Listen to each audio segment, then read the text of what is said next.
Hola amigos, and welcome back to another episode of La Vida Verde podcast. I'm your host, Matthew Human, here at Finca Vida Verde in the Tacotal Colectivo Ecovillage in the Machuca Valley of Costa Rica. And my guest this week is Cristian Carranza. Cristian is a Costa Rican engineer. He's a natural builder. He's a brewer of ginger beer. He's an entrepreneur.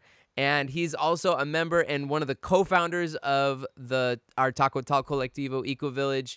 It's going to be a great conversation. There's a lot of interesting stuff here. We hope you enjoy.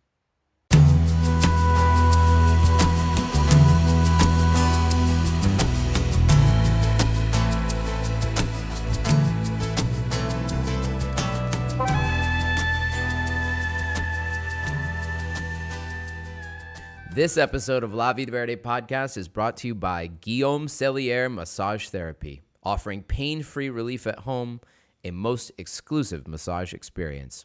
Mention La Vida Verde podcast and receive 10% off your first treatment.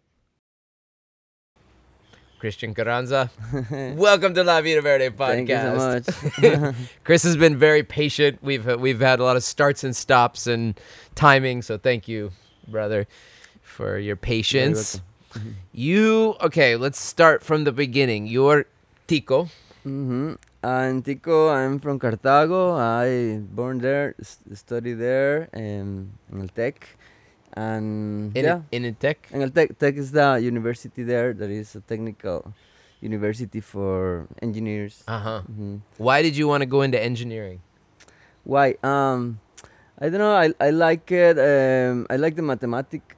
And my brother also is engineer, so I was following him a lot for his experience or the projects that he showed me, and I got very interested about. And I have a university there in Cartago, so I study in construction engineer. Okay. Was your family in the business too, or? My family, no, it's not in the business, but my family live in Cartago too. But just my brother is very good structural engineer. Okay, so he's like, okay, oh, interesting. Yeah. Okay, cool. So you have a good enterprise. Nice. And I've been to your family house. We visited I met your dad. It was very modest, simple, like, couple bedrooms, like very simple middle class Tico family, right? Yeah. See, they live there, very quiet there, and all the families around, many people around. And nice little neighborhood. Yeah. Yeah, super chill. Nice. And we were visiting because we were there for the first celebration of GMO-free Paraíso. Paraíso libre de transgénicos. It was exactly. It was like the first celebration of freedom from. They were the first place. Were they the first in Costa Rica? Yes. To ban GMOs? The second place maybe was San Mateo. Remember, we went to the council here. See, we tried. Yes. No, I think it happened. They did it. Yeah, we went and we met with the council. And for those of you who don't know, GMOs, transgénico is Spanish for genetically modified organisms. It's food that's been modified from its natural form using genetic engineering, something we don't agree with. Nope. Anyways, so that was fun. Yeah, and that we've, I met you originally in the U.S., right? You California. were traveling in the U.S. See, I was traveling there when I went to Burning Man a couple times and went to a couple of festivals around. And is that where you met Brad and Adam and those guys? I met them there, in Burning Man. Were you part of that camp? Yes, Blazing Racing. You were part of the Blazing Racing camp. Yes. Okay. It was my 2 times there in the camp. So we met there and we started this community. But I think we are gonna talk about later. But see, when Steven and I was there in Burning Man, start the seeds to make these communities. The whole Machuca Valley.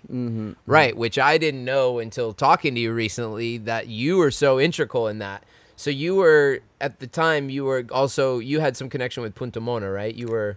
Yes, after I study and graduate, and I had a project, and I was working building a community in Punta Arenas, but like a condominium. something like that. It was like social community. In Costa Rica, there's proyectos bien social. But it was my first work, so I was working there I made like 100 houses in a big community there in my first job. Wow. But after that, I was like very upset for the construction and the waste and the impact and all these things. So in that moment, I stopped work and I went to different places around the country to find like solutions and more ecology and sustainable. And I find Punta Mona. It's how I meet Steven there. What a big meeting that was, huh? And then, we start working together there, and I was living there like part of my time and for a couple of years, and yeah, I was working there a lot with maps and making the maps of the land, of the corridors, biological corridors, and all the crops. Yeah, you're like in bringing the technological, like what do they call that? There's like a certain type of it was a technical, like an app or something, right? Like a computer. I was CAD or something like that, right? AutoCAD and different other programs. So you were working at Punta Mona. You were there. You were helping out. You were doing maps and helping out. And at some point, you and Steven, did you go to Burning Man together, or he invited you to Burning Man? He invited me there. And after that, in that moment, we were looking for properties here around in Costa Rica, because I want to create a community, like a sustainable, because I already built one. There was not anything ecological. So Steven wanted to do the same. So we start like looking for properties and planning all the ecological community and the criteria. Steven often talks about what do we want? We wanted to be within an hour of San Jose, of a major airport, and on a river that had clean water, and in a specific climate where you could a certain, like, where you could grow food year round, right? So there was specific criteria. Many things. And I was also, after I study engineer, I study natural protection of resources. So I knew a little bit of cartography and climatology. So I had my maps, and then with Steven want to find a place to grow food and fruits, and and so is how we find this area, because this area is very good for fruits, and also it has good water, clean water. It met the criteria. Yes. Which is amazing. That to me is the most amazing thing about this, is like, this place was intentionally, like, you guys put a lot of intention into finding this specific area, right? Yes. And it was you who actually found, like, we're like, hey, we should go check out that area, right? We talked one day in the afternoon, and I show Steven my maps and say, this part is a transition from the Pacific and the Central Valley, and it's very rich in many things, and also the climate is perfect for fruits. And Steven said, okay, let's go to San Mateo tomorrow. And we came driving very early, and it was a very nice day, and we drive and cross the Machuca River. We were looking for the first river clean from San Jose. And then when we crossed the river Machuca, we saw that, and it's like a wow. And then we turn and drive up the road. The Copali Road. The Copali Road. And we start finding these places, or we find this Ecovilla land, and also the neighbor, and where is Alegría. And after that, when we find la finca for the Ecovilla, there was two lands in the moment, and we got fused them both, together. Fusing. And in that moment, I make a map for all these lands. that was around the river. You guys came here with the idea, the vision of starting a community. Yes, a place that you wanted to live in as well, or at the yes, time? Yes, I when I met Steven, I tell him like I wanna live with you in your community, and I went to Punta Mona. It was like a part of my life in that moment, and we were looking to create our community. And yeah, we started with Ecovilla and make all the development. I was in the beginning the manager for the first 3 years. And first 3 years. Oh. And yeah, after that we find this land, and I moved to here and start this community with the pioneers that are Brad also, and Adam, and a couple guys, Gustavo and Rosita later. I was there. Hey, I was there. Human came. Well, we all had different roles. Like, you know, I was actually I take a little bit of pride in that I was one of the first paying people, because everyone else was work trade. So like they were, you know, they had some responsibility to that, but I actually put down money and put a lot of energy. You know, we all had our piece, but I take some pride in that. But it took that. I mean, it was the way we set up Tacotal was you guys set up Tacotal was you raised money from Steven, probably mostly from his friends in California, raised money, and then with that money bought the land, and then certain people did sweat equity, like yeah, so it was a very, anyway. Yeah. See, here we are. Here we are. Well, thank you, bro. I mean, this place is, I mean, I don't think people know that. Like, you're one of the founders of this entire community. Like, did you have the vision back then that, like, we would have all this kind of crazy international, like, culture that it exists now?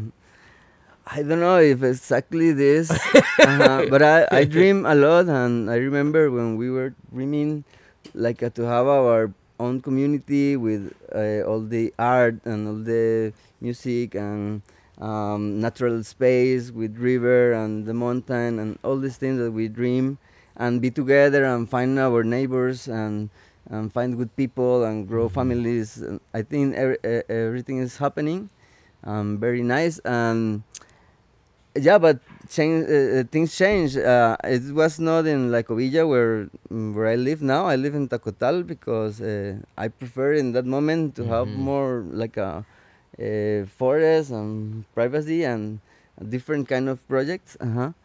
And but I didn't expect like the whole community around. This came later, but I think it's very rich in knowledge and yeah, many opportunities for anyone. And I think if we organize well, we can have a very nice community place, because yeah, this place is big. There's a lot of mountains and rivers, and we need to take care of them. That's one of the things I like about this community, is that it seems to attract people who care about the nature. They care about the environment. Like, there's a whole Friends of the Rio Machuca group. Are you involved in that, or have you been? See, I assisted a couple times around checking. Yeah, I mean, it's just it's really cool, and I love that, like, we have like it's a big mix of, I mean, yes, probably too many extranjeros in some ways, but like it is a mix of cultures and different people, and I love that we have a number of Costa Ricans that are still heavily involved.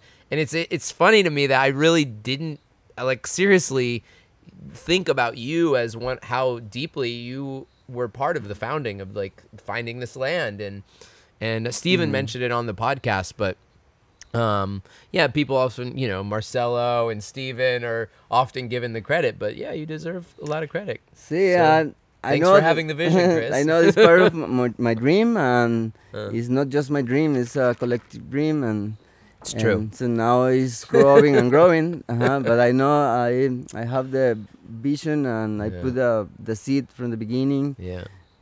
Yeah. Yes. And you mentioned that you live in Tacotal. You live with your wife, partner Luti, and you have a new baby, Sian. I have a new baby. Sian is almost 5 months. I live here with Luti, and yeah, we are so happy here, and this very It's beautiful. super open, very natural. Your house is very. I remember when you were first building it. It's like back then we were all like, like my house is much more square now. You have lots of curves and lots of natural wood, and you even use like recycled like car windshields and stuff. Like, See, many things that, bueno, in the moment, I am engineer and I know how to build like standard things like different ways. But when I was building my own house, I say like, hey, I need to know how to build my own house, and all the engineers need to know how to build, how to use the hammer, the saw, Right. everything. And because yeah, we check it out all these works in the project. So I start learning how to use the tools, and I start building my house by myself with a very few help of my couple friends that was here, because here there was anyone, so it was we very hard. I remember even competing, like we were all building around the same time, and I remember even of like, no, I need his help today, or like it was like we were kind of competing for the 3 people that lived here to help us, looking for help. Yes. So and there was no electricity, and also there was no good road to the place, so no deliveries. It was very hard. And one moment I was I find this place into some big rocks. So I find this place there. My house is gonna be here inside the rocks. And yeah, it's tricky. It was tricky, and I built it with poles and rocks. And after that, in a moment, I didn't have much money to buy materials, and I find a lot of branches and wood very curved, like guachipelin, like hardwoods. And also I made some wood that was with curves, and I started using it, and I made a very good connection in that moment with the wood, and feeling the wood, how to install it, and it was very nice. So my house it has a lot of curves and all the walls. Yeah, it's like all natural bajareke walls. Yes. So yes. I start using bareque or water on dab. I learned from different ways, and I find a very good mix, and I use it and practice there. It's because now I use it also in all my projects. Right. I tested there in my house and here in this climb. And yeah, it's bareque or water on dab and different kind of plasters is right. So bajareke is what they call, like you're saying, wattle and daub. It's like you put a mesh of bamboo or a metal. You can use whatever is for the mesh inside, but then you use a mix of clay and sand and cat lime is really the thing that holds it together. Straw or some kind of straw or whatever. It's a various mixes, like you said, and so you've worked with a lot of different mixes. You had to probably come up with something that works in this climate. Yes. See, I went to many workshops in the beginning, to different places, finding good mixes and different countries too. Like Colombia and Mexico and California, Portugal, and yes. How I know a lot of different techniques of building, I start putting techniques in the natural building, old techniques, would say. And now we can build in a good way with a good structural and good components and also natural materials. So we can make a very good products like in houses or places using wood, bamboo, and all natural materials too. And you've worked on a lot of houses around here since then. Like since your house, you've also worked on a number of them in La Ecovilla, and you were one of the head engineers on the Hive, right? In Alegria. Yes. And so you also work with bamboo. Also work with bamboo. Yes, I was part of the development of La Ecovilla, so I built all the houses and all the infrastructure there for water, electricity before, and after I built like. We didn't build all the houses, but I think you said you built all the houses. No, I didn't say houses. Oh. Just infrastructure. Okay, yeah, the infrastructure. Infrastructure is. I was like, you didn't build all the houses, but you did build a lot of them. Infrastructure I know you did. in a community is the streets, the pipes, all the underground. Electricity. You installed all or were yes, in charge of all that. I was the engineer in charge in the moment with Marcelo, working with local people. Wells, all the wells, and the wells, all the infrastructure. This is infrastructure, and after that, I built like I think 10 or 12 houses there. Right, we did last week. We filmed a few weeks ago in. At Gerard's house, at the Peter Pan house. Casa Peter Pan. It was the first one, I think. The first one, the second one because I already did the Lydia's house there, and also Casa Oshum, Casa Aguacate. You did Nydia's house? Yes. Oh, that's the bamboo. The bamboo house there. See, so the majority of the structures that are with natural building in La Ecovilla was built by me or supervising and later, I started working for Alegría with CGI, and I was the engineer in charge also of the inspection of the infrastructure. Again, all the streets and pipes, electricity, water, wells. So it was a big work, and also the infrastructure included the hive. So we built the hive. The hive is the community center of Alegría. That's where we filmed our episode with Nzinga a few weeks ago.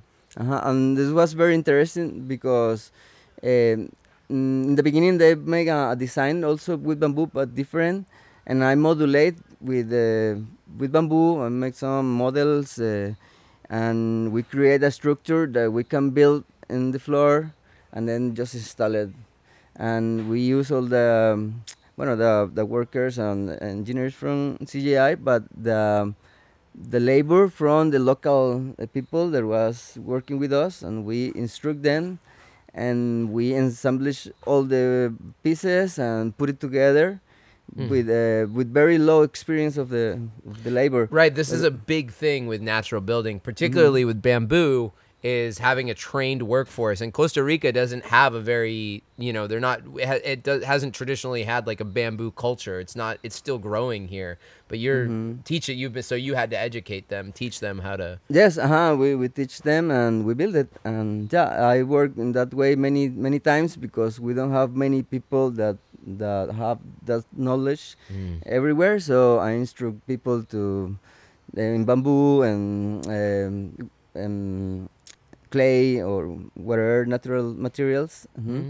See, would you in workshops too. Do you recommend? Do you feel like it's a good these are good materials to be working with in this area? Yeah, I think so. I think the natural materials are very good for this climate and also for our kind of living. Yeah. And I think they are very good materials. We need to be very careful with the wood. We need to find a very good wood. There's some kinds that are not attacked by termites, with a natural resistance. There are many. In the beginning, I used many woods here. There was all by the termites, but I find couple that works very good, and also the wattle dub or bareke works very good here, making plasters and limestone to protect it. Yeah. And yes, a bamboo, if it's treated, is good. It has like a warranty of 25 years. And if you treat it good and use it well, it's gonna last. But I think 25 years. Of warranty. But it can last more. Okay. What I say is, if you make a design, you can find the good components for all your house, mixing the materials. You don't want to, maybe yes, but you don't need to use the bamboo everywhere. You can use in the roofs or split it and make many things. And also you can find a very good poles in wood or different kind of materials. We use also concrete in the foundations, like with the code and designing. Yeah, so it's like a resistant structures, anti-seismic, with also bamboo, clay, and wood. So if people are thinking about doing a natural building, they should get a hold of you and come talk to you, probably. Yeah, I can help. And you do engineering as well, so you can deal engineering with all the codes design, and all that stuff. Yeah. And guide, technical direction. What's your Instagram, or how do people reach you?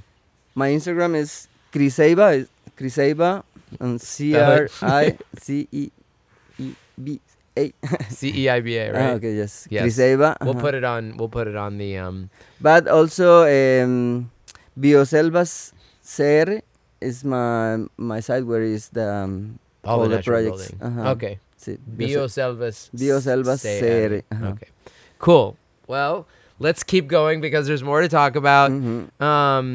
Envision. I wanted to talk about Envision because you've been pretty much with me. I mean, we've been both of us like since the beginning, going to every year. And we played the first, I think, Envision. We did play the first Envision, and many years after that, we performed. And now you're doing. Then you started your ginger beer company, and so you also provide the ginger beer for Envision. I think. Yes. Yeah.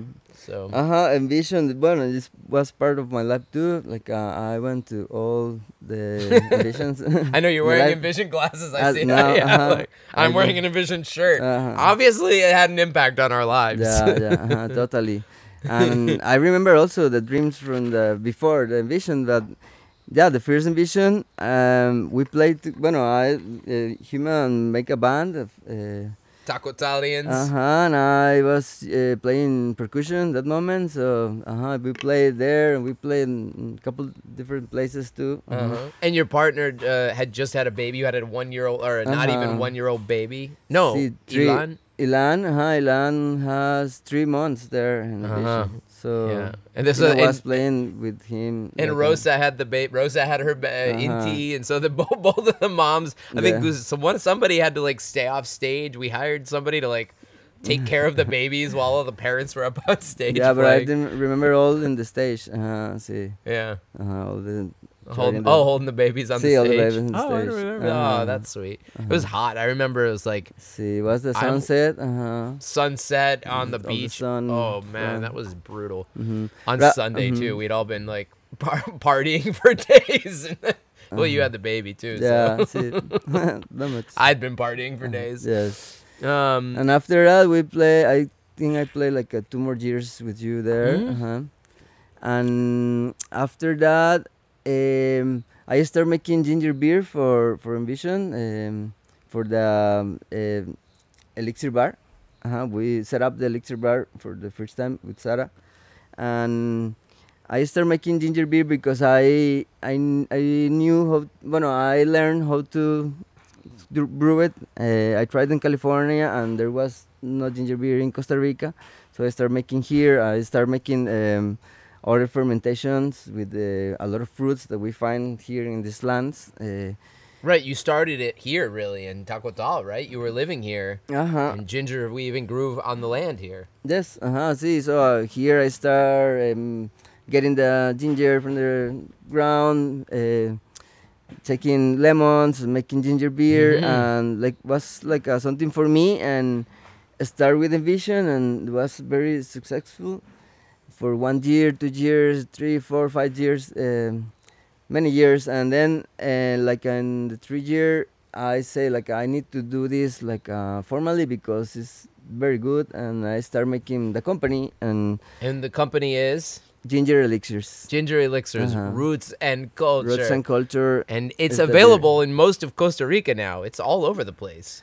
Yeah, sí, it's in San Jose, in many places from San Jose, Escalante, San Pedro, also in Puerto Viejo, in Nosara, in Santa Teresa, Jaco. And what is ginger beer? Just like, what makes it ginger beer? It's alcoholic, right? See, ginger beer is a beer, but it's not from grains, and it's from roots. It's root beer. And it's fermented with some kind of yeast that you get from the air. You make a bog there, and then you find the yeast for the fermentation. And yeah, it's very good. Doesn't have a lot of alcohol in the beginning. Mine has a lot, but I'm gonna tell you the story because I was brewing the ginger beer for Envision for me, and it has like maybe 1 or 2% of alcohol or 3. But also in that moment I was making June culture. Jun, which is a culture from where? From like the Tibet. From the Tibet, From right? Tibet. So it's a kind of kombucha, but it is more special because it's a culture that is just there in the Tibet. And you can, and it's different from kombucha because you can use honey. Yes. Whereas with kombucha, you have to use sugar. It doesn't work well with honey. But with Jun, you can use honey. Yeah. And it's different. The kombucha is make the form, but the Jun is different. It's a different. It's different mix culture. Of bacteria. And it is more rich in probiotics. And yeah, I got a piece from my friend Stace. Yeah. In California. Our friend Stace, a Stace, very special woman. Stace, we love you. Yeah. God rest her soul. Yeah. And yeah, I started making June here with honey, and I was getting the gist from the air for the ginger beer, but in the same time I have the June, and I catch the gist from the June, and when I put it to the fermentation, the June start growing in my ginger beers. So it was like a freak. It was like a magical occurrence. Yeah, it was magical because in that moment the mushroom of the June, it was very dry because I just have it in the moment. I stopped one day because the honey is expensive, so I brew a lot of time, but I stopped a little bit, and the culture was a little dry, so I put it there closer, and I got it inside the ginger beers and start growing, and it was like, oh wow, yes, it works. So you have kind of your own proprietary like mix right now. It's like different than any other ginger beer. Because this June adapted to the ginger beer ingredients, and in the moment it changed the flavor totally because it got the June start eating sugar. I use brown sugar and also ginger and lemon, all the ingredients. So the beer, it was like a different taste. It has different taste. It's like, okay, very good for the June, but I need to do it again and start. And you need to ferment it 2 or 3 weeks, depending on the climate.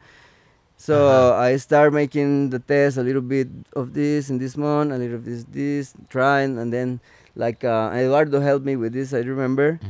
And it was 6 or 7 months trying to get the same flavor again. And so I put more sugar and more ginger and more lemon. And when I got the same flavor, it was delicious. It has 6% of alcohol. So that's what you had, and that's what you have now. Pretty much. It's what I have because ginger beer in the world doesn't have alcohol or very low. But does it always is it consistent, or is there you're gonna get one bottle that's gonna have like 10% alcohol, or is it? No, it's very consistent. And it goes between 5.5 to 7 sometimes. 7's the max. But it depends of the time. The brewing. The brewing. And how long it's sat in the bottle. I can get even 10% of 11 of alcohol when I use more time. But yeah, for my ginger beer is 6%. So it's very good and also give happiness. It is very good, and it does give happiness. We've had many parties here with your ginger beer. Also has all the probiotics for the June. Right. Doesn't have gluten, and it's very natural. I think anyone who's local here pretty much knows the ginger beer, and if you don't, you should check it out. Ginger Elixirs. Ginger Elixirs in Instagram. Okay. You can find, All right. And also, you can come here. Christian's going to have his ginger beer at our New Year's party, the Monkey Medicine, our 4th annual Monkey Medicine, which will be right back here. We're building the stage as this is happening. You'll be there with your ginger beer? I'll be there. Yeah. Good. Excellent. I think this is good. We want to get you back to Luti and Sian. Luti's your partner. We want to have Luti on here. She's also been a great addition to our community. Yeah, totally. Yeah, for sure. we love you, Luti. Yeah. Cristian, thank you so much, brother. Okay, thank you. Yeah. Anything else? Anything else you wanna? No, like welcome and for this community, and welcome to the new people, and take care of the nature here. That is the more important thing that we have. Just yeah. Okay. Thank you. All right, this is La Vida Verde podcast. I'm your host, Matthew Human. We release episodes every Tuesday on YouTube. We're also on Spotify and Apple Podcasts, wherever you get your podcasts. We want to say thank you to Guillaume Cellier Massage Therapy, our sponsor this week. If you, it's a most exclusive massage experience. Trust me, it's really great. I've had many massages from him, and I highly recommend him. Mention this podcast and get 10% off your first treatment. Also, thank you to EcoTeas. Stefan, thank you, brother. EcoTeas Yerba Mate. And we are on, if you want to support the podcast, go to patreon.com/La Vida Verde podcast. We have kind of special behind the scenes stuff. Also, $5 supports this podcast. We'd love your support from this community. Thank you so much. You can also find us on Instagram at Finca Vida Verde CR, on Facebook, Finca Vida Verde, and fincavitaverde.com, where we'll also have our New Year's tickets there coming up soon. Probably now they're available by the time you see this podcast. So thank you so much. Thank you to Ivan, our producer. And thanks, Cris, again for your patience. This is a big episode. It was a long time coming. Pura vida. Pura vida.